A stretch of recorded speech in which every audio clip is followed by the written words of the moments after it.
அண்ணன்னா மதிக்க மாட்டாங்க. இப்படி ஒருத்தங்க உங்களை தவறாக புரிஞ்சுக்கிட்டு மதிக்காமல் போகிறவங்க கிட்ட நீங்கள் தன்மானத்தோட விலகி வர்றது ரொம்ப ரொம்ப நல்லது.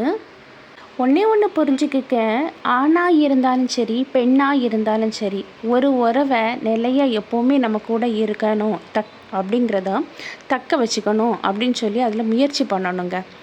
எந்த ஒரு உறவுக்கிட்ட உரையாடல் அதிகமாக இருக்கோ, சண்டை அதிகமாக இருக்கோ, அந்த உறவுக்கு உயிர் இருக்குது அப்படின்னு சொல்லி அர்த்தங்க. ஒரு பெண்ணாலும் சரி ஒரு ஆண்னாலும் சரி ரொம்ப நேரம் பேசிட்டு எதுக்காவது சண்டை போட்டுகிட்டே இருக்கிறாங்க அப்படின்னா அந்த உறவுக்கிட்ட உண்மையாக அந்த உறவுக்கு உயிர் இருந்துகிட்ருக்கு அப்படின்னு சொல்லி அர்த்தம்.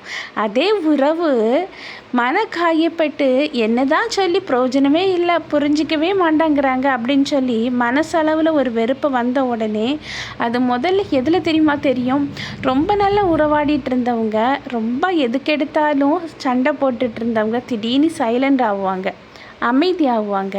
அப்படி அமைதி ஆகும்போது அந்த உறவுக்கு இருந்த உயிர் கொஞ்சம் கொஞ்சமாக கம்மியாகி செத்து போச்சுன்னு அர்த்தங்க.